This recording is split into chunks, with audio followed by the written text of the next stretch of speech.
일단은 이번 주에 조금 마무리가 안 좋긴 했는데 연준 의장, 여기 파월 의장 있잖아요.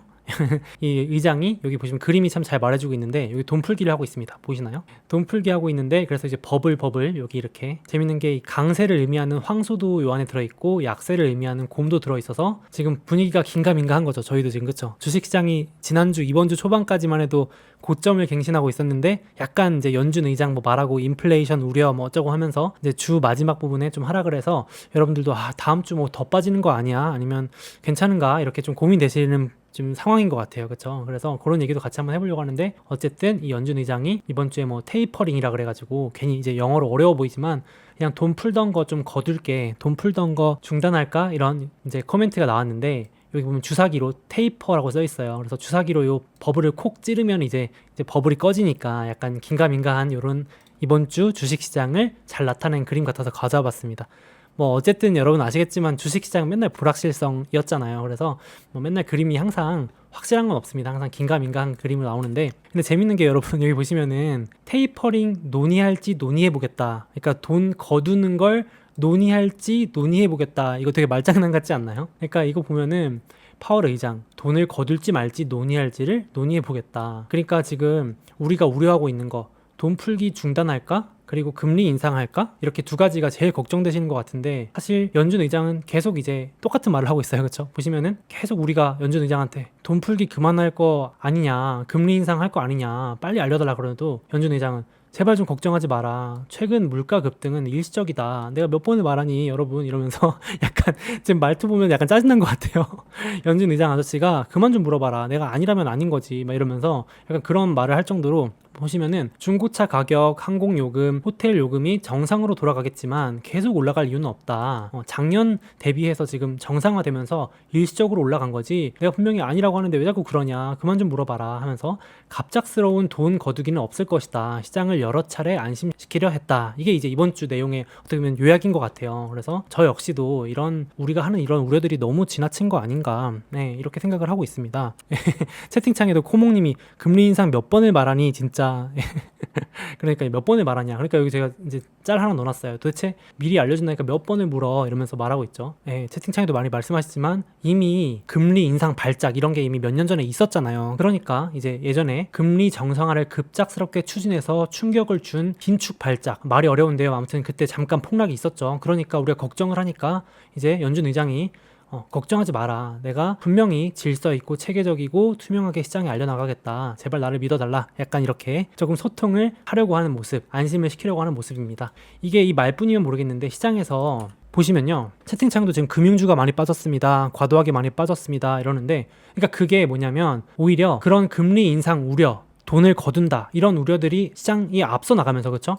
오히려 여태까지 뭐였죠? 다우, 그러니까 경기 민감주들이 많이 포함된 다우 지수가 많이 올랐었잖아요. 그동안 금리 인상 우려 때문에 나스닥은 못 올랐었고요. 근데 정작 이제 인플레이션 우려가 지나쳤다. 그런 거 없다라고 당분간 없다. 이렇게 말하니까 정작 지금 보시는 것처럼 먼저 많이 올랐던 앞서 나갔던 다우나 S&P 500은 빠지고 금요일날 많이 빠졌고 그리고 정작 금리 인상되면 제일 피해 많이 볼 것 같다고 말했던 나스닥은 튼튼하게 잘 버티는 모습입니다. 정작 지금 최고점 대비 제일 덜 빠진 게 마이너스 1.1% 나스닥입니다. 그쵸? 채팅창에도 뭐 많이 오른 만큼 많이 차익 실현 같아요 라고 하시는데 맞아요. 금리 인상 핑계로 미리 많이 올라갔으니까 금융주 많이 올라갔거든요. 그러니까 이제 정작 그 관련된 뉴스가 나오니까 차익 실현, 그러니까 팔고 나오는 거죠. 그런 매물들도 충분히 있는 것 같다. 말씀하시는 게 맞는 것 같아요. 지금 그런 상황이라서 제가 제목에도 튼튼한 나스닥, 정작 휘청이는 다우 이렇게 말하고 있죠.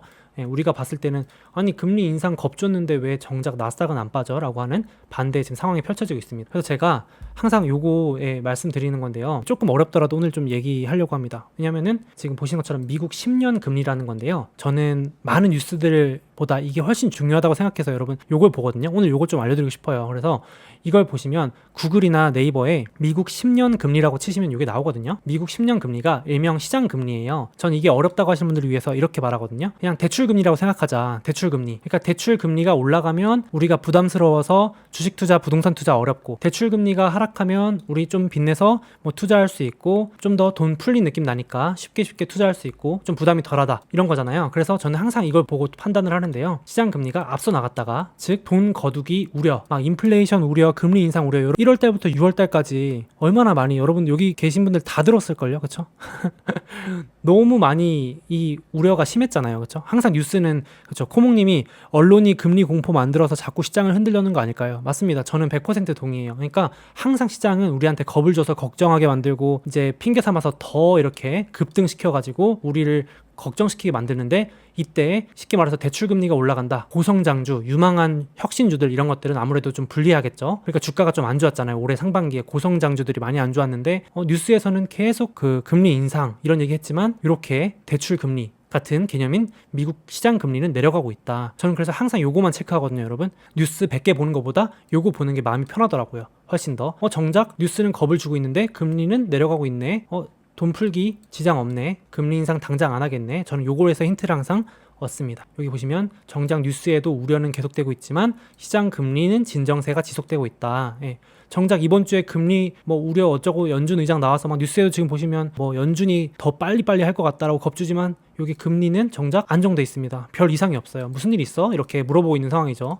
왜 이렇게 뉴스 보고 난리야? 이렇게 물어보고 있는 상황입니다. 금리는 차분하게 보시면. 그래서 이제 또 보시면 어떤 분들이 그래도 지금 인플레이션 우려 뭐 물가 상승한다는데 뉴스 보니까 근데 정작 여기 보시면요. 그림 보고 깜짝 놀랐는데 오늘자거든요. 올해 요 5월 달쯤에 막 목재 막 가격 폭등한다 이런 기사 보신 적 있어요? 나무 가격이 폭등했다. 옥수수, 굴이 안 오르는 게 없다. 그렇게 폭등했던 게 5월달 요때 피크를 찍었었는데 지금 한번 보세요. 이거 정작 다 빠지고 있습니다. 전 좀 무서울 정도로 이게 오히려 진짜 일시적으로 목재 폭등했다가 폭락하고 있고요. 좀 폭락이라는 말이 어울릴 정도로 2배 넘게 올랐다가 쭉쭉 빠지고 있고요.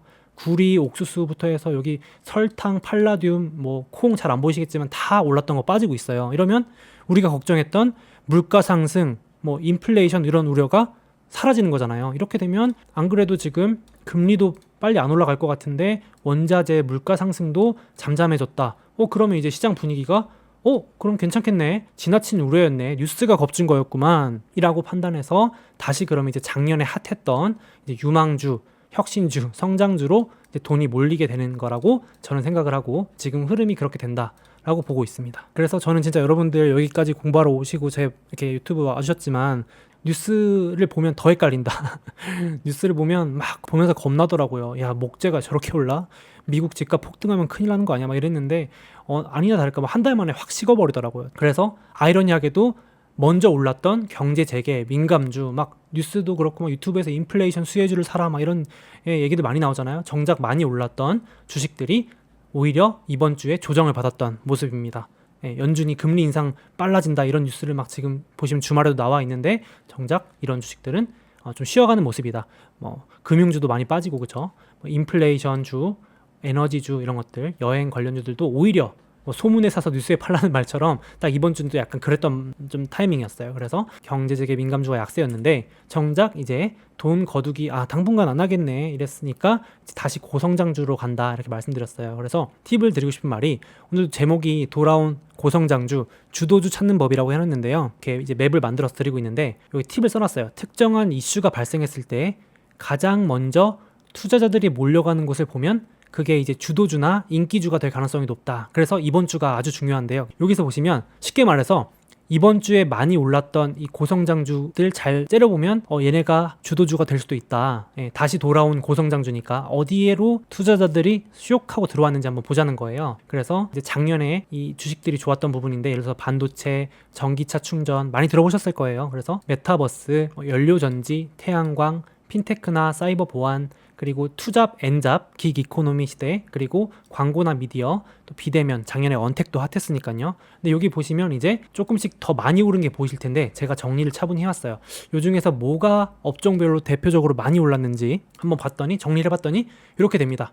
시장이 이미 알려줬다. 즉 지금 금리가 빨리 안 올라가고 인플레이션 우려가 사라지면 어디가 좋을까라고 했을 때 이번 주에 시장이 반응한 데를 제가 정리해 보니까 딱 크게 5분야가 정리가 되더라고요. 공통적으로 한번 읊어볼게요. 엔비디아, 꼭 뭐 이것 때문에 오른 건 아니죠. 엔비디아는 여러 가지 호재도 많고 지금 워낙 핫한 종목이니까 주식 분할도 있고요. 여러분들 엔비디아 들고 계시나요? 요즘 엔비디아 난리 났잖아요. 엔비디아 주식 분할 호재도 있고 해가지고 7월 20일 날 주식 분할 이제 받죠. 저도 기다리고 있습니다. 이제 들고 있는 주식들이 더 들어올 테니까 기분 좋게 받으려고 하고, 배당도 아마 곧 들어오겠죠. 망했어요, 못 샀어요 하시는데 망할 건 아니고 또 떨어지면 또 사시면 좋겠죠. 아무튼 여러분들 엔비디아 주주분들은 이번 주 기분 좋으셨을 것 같은데, 엔비디아도 좋고 AMD 유니티가 조금 재미없었는데 이번 주 좀 반등하는 모습이었고 덩달아서, 그래서 이거는 공통적으로 묶어보면 뭐 IT 반도체도 될 수 있지만 메타버스 뭐 이런 쪽이고, 차지 포인트라고 해서 오늘 말씀드릴 전기차 충전소 대장주죠, 대표 주식, 그리고 엔페이즈라고 해서 태양광 대표 주식, 이렇게 두 개를 묶어보면 이제 친환경이 되겠죠. 친환경이 되고, 또 이제 이건 제가 영상으로 별도로 다뤘는데 크라우드 스트라이크라고 해서 사이버 보안 대장주예요. 그리고 도큐사인이라고 해서 이것도 이제 전자서명 대장주인데, 이것도 묶어보면은 사이버 보안이나 이게 전자서명 관련도 결국은 보안에 묶이더라고요. 이제 전자서명이 잘 되는 것도 결국은 보안이 중요해야 되는 거잖아요. 이렇게 서명이니까 사인하는 거니까, 온라인으로 계약서 쓰는 거니까. 그래서 지금 코로나 이후에도 결국 재택근무랑 오프라인 근무 혼합해서 한다고 하잖아요. 그래서 이렇게 묶어보니까 보안 관련된 걸 유망하게 보는구나, 시장에서 바로 올라가는구나. 도큐사인 이번에 진짜 무섭게 빨리 오르더라고요. 그래서 이렇게 묶어볼 수 있겠고, 또 조용하게 반등하고 있는 게 페이팔하고 스퀘어, 그렇죠? 전자결제. 이게 작년에 많이 핫했는데 올해 좀 조용한데요. 그래도 큰 이슈는 없이 조용히 올라가는 주식들이고, 채팅창에 미래 먹거리들이네요 하시는데, 그쵸? 묶어보니까 유망한 거 좀 느껴지시나요? 저는 사실 이 분야를 좋게 보고 있는데 마침 딱 이런 애들이 올라주니까 기분도 좋고 해서 얘기 나눠보고 싶었습니다. 여러분들 생각은 어떠신지. 그리고 마지막으로 로쿠라고 해서, 요거는 조금 생소하신 분들도 있을 텐데 오늘 이 내용은 안 다룰 거지만 미디어 광고 분야, 스트리밍 TV 플랫폼 같은 거라고 보시면 되는데, 어쨌든 이런 분야들이 이번 주 좋았다, 제가 정리해보니까. 그래서 저금리 이어지거나 인플레이션 급하게 오지 않으면 이런 분야들이 결국은 좋게 보는구나 라고 한번 생각해 볼 수 있을 것 같아요. 채팅창에 보니까 10개 묶어서 ETF 있으면 좋겠네 하시는데, 저도 이거 딱 묶여있는 ETF 한번 있으면 좋을 것 같아요. 누가 출시 좀 해주면 좋겠어요. 그죠? 딱 좋아 보이는데 분야별로 다 돼 있고 대장주들 묶여져 있고, 그렇죠? 그래서 제가 여기 잘 이제 써놨는데 성장률이 엄청나요. 이게 뭐 정확히 맞는 숫자는 아닙니다. 워낙 보시면 엔비디아는 향후 5년 뭐 20-30%, 뭐 유니티나 차지 포인트 같은 유망 기업들은 30에서 50%, 뭐 도큐사인도 앞으로 50% 성장한다 그러고, 아무튼 엄청 유망하니까 당연히 시장에서 엄청 비싸게 평가받고 있어요. 막 숫자 보시면 뭐 말도 안 되는 숫자, 심지어 적자 기업이고 이런데도 이제 우리도 마찬가지지만 비싸거나 적자임에도 유망하니까 묻어놓자, 좀 이런 주식들은 좀 길게 봐야겠죠. 그래서 조금 돈 풀린다 생각하면 바로 투자자들이 몰려든다. 우리 같은 사람들이 조금만 떨어지면 살려고 달려드는 주식들이 아닌가 해서 같이 한번 얘기 나눠보면 좋을 것 같은데, 좋은 주식들인 것 같습니다. 그래서 채팅창에 나왔는데 성장률이 엄청 높은데 변동성도 어마어마하겠네요 하시는데, 맞아요. 그래서 이런 주식들 특징이 뭐죠? 우리 테슬라도 경험해 보셨겠지만 이렇게 고성장주들은 오를 때도 무섭게 오르지만 떨어질 때도 무섭게 떨어질 수 있다. 그래서 항상 비중을 적절히 가져가셔야 된다. 저도 이 주식들이 아무리 좋아도 그 전체 투자금에서 크게는 못 가져가겠더라고요. 변동의 폭이 크다 하시는데, 맞아요. 이 주식들 성장주는 그만큼 변동을 감내해야 된다.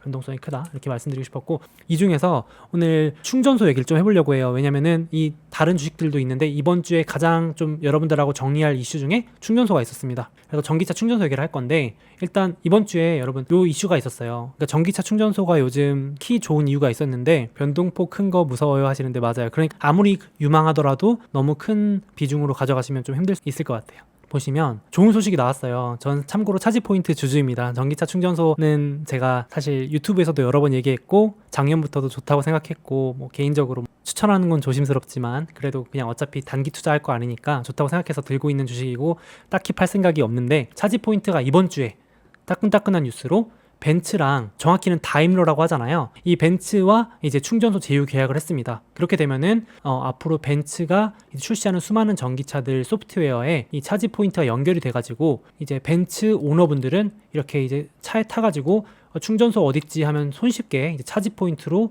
찾아가실 수 있는, 그리고 결제도 되고 알아서 이제 충전도 되고 하는 이런 서비스들이 연계가 된 거죠. 그러니까 어떻게 보면 다른 자동차 회사들도 좋지만 전통 우리 내연 기관 중에 뭐 대장 맞잖아요. 럭셔리 세단 대표격인 벤츠화 했다는 게 상징적이지 않은가. 네, 상당히 좋은 소식 아닌가. 예, 주주로서 상당히 기분 좋은 소식이었고요. 사실 이 뉴스와 함께 주가가 상승한 것도 있어서 좋은 것 같아요. 그래서 혹시 아시는 분 계신가요? 이거 보시면은 그 차지포인트에 이미 벤츠가 초기 투자해 놓은 상황이에요. 갑자기 제휴한 게 아니고 이미 차지포인트는 전기차 시대를 내다본 공학자들이 2007년에 공동으로 세운 전기차 충전 인프라 업체인데 이미 이걸 알아보고 다임러, 그 벤츠 회사잖아요. 독일의 BMW, 지멘스 등이 이미 초기에 차지포인트에 투자했다. 예.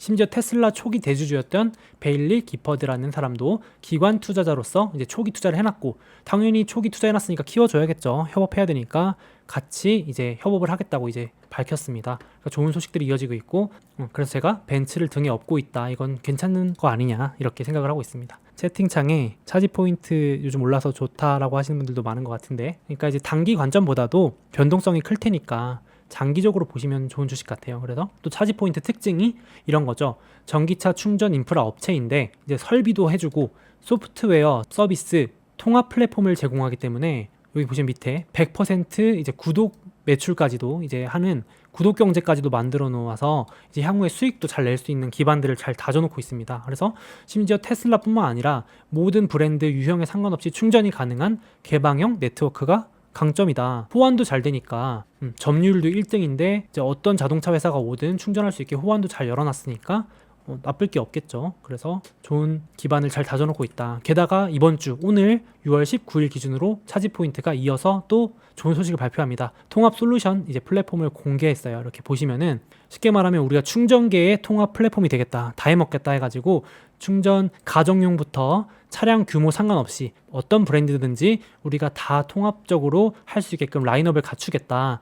뿐만 아니라 이제 유지 보수도 해줄 거고, 당연히 뭐 지도나 소프트웨어 연계해 줄 거고, 우리한테 아무튼 맡겨라, 우리가 다 해주겠다, 이런 걸 하니까 이제 아무래도 이런 뉴스가 나오는 것 관련해서 기대감에 좀 단기간으로 많이 오른 게 있습니다. 조정 받으면 사야지 하시는데, 그러니까 제가 드리고 싶은 말씀이 이렇게 좋은 뉴스들 막 나올 때 그때 따라 사시면 꼭 단기적으로 그 후회하시는 경우가 많더라고요. 그러니까 이렇게 미리 공부를 해놨다가 좀 조정받을 때 사면은 괜찮은 것 같아요. 그래서 저게 작년에 많이 올랐다가 올해 조정받았다가 이번에 지금 제가 말씀드린 뉴스들 플러스 기대감으로, 호재와 기대감만으로 2주 만에 30% 가까이 급등했어요. 그러니까 이런 주식 막 가즈아 하면서 너무 단기간에 들어가시면 조심스러우니까 따라 타시는 건 조금 조심하시고, 또 조정이 올 때가 있습니다. 뭐 제가 예언가는 아니지만은 이렇게 변동성 큰 주식은 올랐다 내려갔다 하더라고요. 그래서 과열일 때는 좀 조심하고, 정말 사고 싶으면 소액으로 살짝만 넣어보는 것도 나쁘진 않은데, 아무튼 변동성이 이렇게 크다. 막 이거 지금 제가 지나고 나서 말씀드리는 거지만 이거 위아래로 막 20-30%씩 왔다 갔다 합니다. 그래서 이거 변동성 감안해야 된다. 조심하셔야 된다. 이렇게 생각을 하고요. 조금만 더 정리해보면은 전기차 시대가 오면은 전기차 충전소도 커질 수밖에 없다고 생각을 저는 했어요. 그래서 뭐 이런 기대감에 지금 크고 있는데, 어떤 분이 그러시더라고요. 전기차 충전소 이제 1, 2, 3등 누군가요? 이렇게 물어보시던데, 점유율 기준으로, 시장 점유율 기준으로 1등이 차지포인트, 2등이 세마커넥트라는 기업인데 이게 아쉽게도 상장이 안 돼 있습니다. 그리고 3등이 블링크 차징인데 요건 상장이 돼 있어요. 그래서 사실 저는 누누이 많이 말씀드렸는데 차지포인트라는 주식과 블링크 차징이라는 주식 둘 다 갖고 있습니다. 이 둘 중에 누가 또 더 많이 클지 잘 모르겠어요. 아직은 초기라서, 시장 초기라서 또 어떻게 될지 모르잖아요. 그러니까 둘 다 사놨습니다. 불안한 마음에. 제가 이 전기차 충전소 시장을 다 가지고 싶어가지고 1, 2, 3등 중에 좋은 주식을 다 사놨습니다. 채팅창에 차지포인트 조정 때 힘들었는데 요즘 보상 받아요. 안 그래도 제가 차지포인트 좋다 그랬는데 제 책에도 써놨는데 조정받아서 막 힘들다 그래서 저도 마음이 안 좋았는데, 그래도 요즘 올라서 다행인 것 같습니다. 맞아요. 그래서 조금 다행인 것 같아요. 여러분 마음이 좀 편해지신 것 같아서 저도 다행입니다. 근데 여기 또 있습니다. 벤츠만 업어주는 게 아니고 바이든 등에 업은 전기차 충전소라고 해서, 이 얘기는 많이 보셨을 텐데 우리 복습 차원에서 한번 얘기해 보겠습니다. 바이든이 밀어주는 전기차 충전소 태양광 시장 이렇게 써 있잖아요.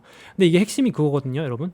뭐냐면 2030년까지 온실가스 배출을 반토막 내겠다고 했어요. 앞으로 온실가스, 그러니까 아무튼 대기 오염 일으키는 그 가스를, 배출을 반토막 내겠다고 했는데, 그러려면 어떻게 하는지 보니까 미국 내 온실가스의 주범이 뭔지 보니까 가장 큰 부분이 교통이라는 거예요. 교통. 내연기관 자동차, 그 기존 자동차들이 내뿜는 그 온실가스가 29% 차지하고 있고 전력 발전의 25%나 차지하더라는 거예요. 그러니까 딱 이거 해결하려면 무조건 해줘야 되는 게 교통, 무조건 전기차로 바꿔줘야 되고, 에너지, 이거 전력 발전을 지금 뭐 화석이나 이런 발전에서 친환경으로 바꿔줘야 된다. 그래서 이렇게 무조건 하는 거잖아요. 그래서 이거는 뭐 바이든을 등에 업었다라고밖에 말할 수 없지 않을까. 예, 전기차 충전소 밀어주는 정책일 수밖에 없지 않을까.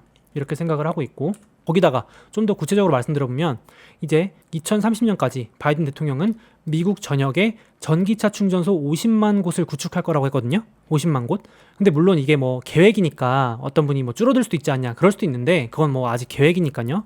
근데 보시면 차지 포인트가 지금 이제 올해 기준으로 지난해 말 기준으로 2020년 말 기준으로 충전소는 총 13,000여 곳, 만 개예요. 만 개, 1만 개. 충전소가 지금 1만 개인데 바이든 대통령이 50만 곳 만들려고 했으니까, 50만 곳을 구축한다고 했으니까 계획만큼 안 되더라도 이게 50배가 늘어나는 거고, 시장이 뭐 못해도 차지 포인트가 혼자 다 먹지 않더라도 최소 뭐 10배, 20배에 가까운 충전소가 늘어날 수 있다라고 보는 건데, 그러니까 이거는 진짜 바이든을 등에 업고 크는 전기차 충전소 시장이 아닌가, 이렇게 생각을 좀 하고 있습니다. 많이 늘어나지 않을까. 이 개수가 늘어나면 당연히 돈도 벌 수 있겠죠. 그래서 이렇게 생각을 하고 있습니다. 그래서 이거는 채팅창도 보시면은 적자라서 좀 그런데요 하시는데, 맞아요. 지금 돈을 못 벌고 있으니까 적자 기업인데, 이런 기업들은 이제 조금 더 길게 보고 나중에 흑자 전환하면 수익을 많이 낼 수 있는 기업이니까, 안정적으로 쭉 뽑아낼 수 있는 기업이니까 그렇게 보고 투자를 하셔야 될 것 같아요. 참고로 뭐 제가 기술적인 건 잘 몰라요. 저도 사실. 그래서 근데 이렇게 충전 레벨이 이렇게 있대요. 충전 레벨 1은, 전기차 충전 레벨 1은 쉽게 말하면 콘센트 같은 데서도 또 아무렇게나 충전할 수 있는 거. 레벨 2는 이렇게 동그랗게 생긴 건데 이제 약간 그 기본 충전, 요게 이제 가장 대중적으로 많이 쓰이는 수준인데, 이 차지 포인트가 요 부분에서 압도적으로 70% 넘는 점유율을 가지고 있대요. 그리고 세 번째가 이제 고속 충전. 이거는 좀 더 고급 기술인데, 아무튼 이제 우리가 말하는 전기차 일반 충전소는 요 레벨 2 정도를 말한다. 이렇게 참고로 알아두시면 될 것 같고요. 제가 재밌는 기사를 봤는데, 따끈따끈한 한 그저께 기사? 그런데 보시면은 아파트 지하 주차장에서 몰래 도둑 충전한 테슬라 차주. 이거 국내 기사예요. 한국. 어떤 아파트 단지에 이 테슬라 한 차주분이 몰래 와가지고 여기 충전소 콘센트 꽂아놓고 도둑 충전한 거예요. 이제 이런 기사들 많이 나오지 않을까요, 여러분? 이제 전기차 시대가 오면은 막 충전 몰래 하는 이런 일들이 벌어지지 않을까요? 아무튼 뭐 경찰에 신고했다 막 이런 쇄소리 있었는데, 어쨌든 테슬라도 이렇게 지금 충전하고 있는 게 요 콘센트니까 아마 레벨 1으로 충전을 이제 몰래 하고 있는 도둑 충전이 목격되는 시대가 곧 오지 않을까, 뭐 이런 생각이 듭니다. 돌아가서 다시 정리해보면, 지금 미국이나 유럽 내 전기차 침투율, 그러니까 전기차 깔린 게 아직 2.6%, 뭐 올해 조금 더 늘었을 테니까 그래봐야 3-4% 됐을 것 같은데, 2025년에 10%, 2030년에 30%, 그러니까 이제 2030년 되면 시장에 굴러다니는 자동차 중에 3분의 1, 세대 중 한 대는 전기차란 얘기니까, 그렇게 많아지면 얼마나 이 차지 포인트를 포함한 전기차 충전소 시장도 커질까, 이렇게 조금 생각해보면 이거는 단순히 무슨 테마 투자, 그냥 묻지마 투자는 아닌 것 같다는 저는 생각을 하고 있어요. 그래서 조금 유망하게 봐도 되지 않을까. 여러분들 생각은 어떤지 궁금합니다. 그래서 제가 책에도 이 부분을 넣어놨어요. 전기차와 함께 필수적으로 늘어날 수밖에 없는 충전소에 주목하자. 저는 전기차도 치열하고 전기차 배터리도 치열하니까, 그러면 전기차 시장이 성장하면 무조건 수혜볼 수밖에 없는 충전소 시장을 살펴보자라고 해서, 실제로 이 논리로 해서 저는 전기차 충전소를 안정적으로 투자를 하고 있습니다. 안 팔고 있어요. 그 작년부터 사가지고 그냥 떨어지든 말든 그냥 장기 계좌에 넣어놓고 있습니다. 그래서 전기차 충전소 1, 2, 3등 업체를 찾아보는 것도 제가 제일 좋아하는 아무나 이겨라 전략이 될 수 있습니다. 누가 이길지 모르지만 전기차 충전소는 저는 결국은 시장 성장과 함께 크지 않을까라는 생각을 하고 있습니다. 그래서 이런 생각을 공감하시면 투자를 해보실 수 있을 것 같습니다. 그리고 이제 블링크 차징도 물어보시던데요. 사실 저는 블링크 차징의 투자를 더 먼저 했어요. 차지 포인트보다.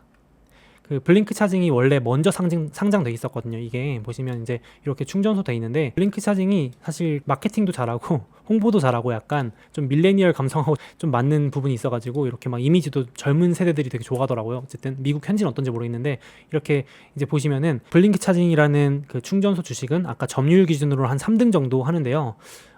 이게 이번 주에 호재가 있었어요. 이게 뭐냐면은 공식적으로 발표가 된 건데, 혹시 러셀 2000 지수라고 들어보셨나요? 러셀 2000 지수? 쉽게 말하면 나스닥 같은 건데요. 러셀 2000 지수가 중소형주 대표 지수거든요. 우리나라로 치면 코스닥보다 좀 더 작은 시장인데, 아무튼 미국의 대형 지수 시장이 대표적으로 S&P 500, 나스닥, 다우 같은 게 있잖아요. 근데 그런 거 말고 중소형주들을 다 모아놓은 대표 지수가 미국의 러셀 2000 지수라는 게 있어요. 근데 거기에 이제 블링크 차징이 정식으로 편입된다는 소식도 이번 주에 발표됐습니다. 그러니까 이것도 이제 좋은 소식이 될 수 있죠. 웬 좋은 소식이냐? 그러면 이제 여러분들 작년에도 테슬라나 어떤 주식이 이 미국의 정식 지수에 편입된다. 이러면 기관들이 이 주식을 더 살 확률이 높아지니까, 그리고 개인 투자자들도 이 주식에 관심을 갖게 될 확률이 높으니까 아무래도 좀 더 관심을 받겠죠.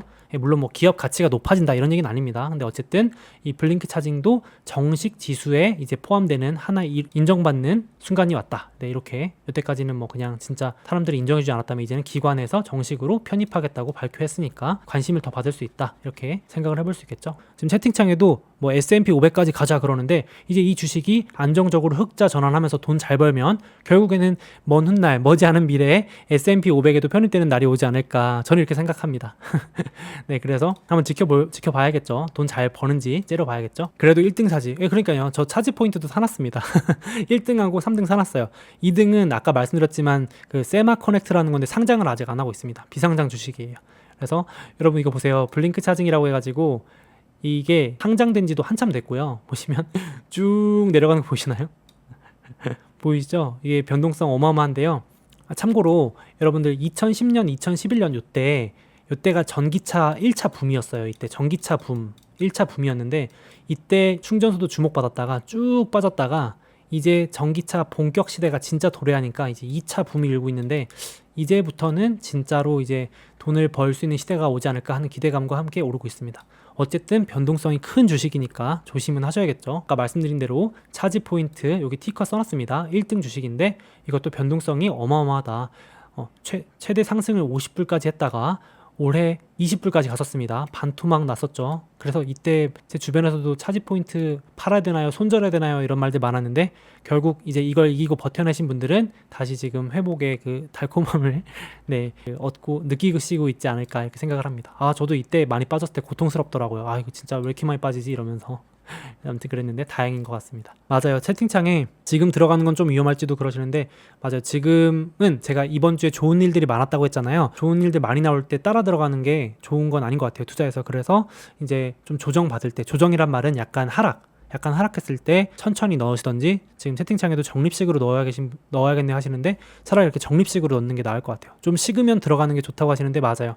좀 식어야 돼요. 이렇게 제가 말했잖아요. 뉴스랑 반대로 하는 게 낫다고 그랬는데, 조정받을 때, 잘 공부해놨다가 조정받을 때 이렇게 하는 게 좋습니다. 대부분 이렇게 좋은 뉴스 나와서 딱 따라 들어가면 꼭 고점에 물리더라고요. 그래서 좀 째려보다가, 예를 들어서 갑자기 안 좋은 뉴스 나와서 하락한다든지 이럴 때 줍줍하는 용도로 째려보시면 좋을 것 같습니다. 지금 들어가면 금융치료 받는다고요? 금융치료, 그렇죠. 이게 금융치료 받을 수 있으니까 조심하셔야 될 것 같아요. 채팅창에 라면도 급히 먹다 입천장 돼요. 그러니까요. 라면은 입천장으로 끝나지만 이거 소중한 돈 넣어서 물리면 아프잖아요. 그러니까 조심해서 차분하게 대응하면 좋을 것 같습니다. 뉴스가 많이 나올 땐 조심하자, 오히려.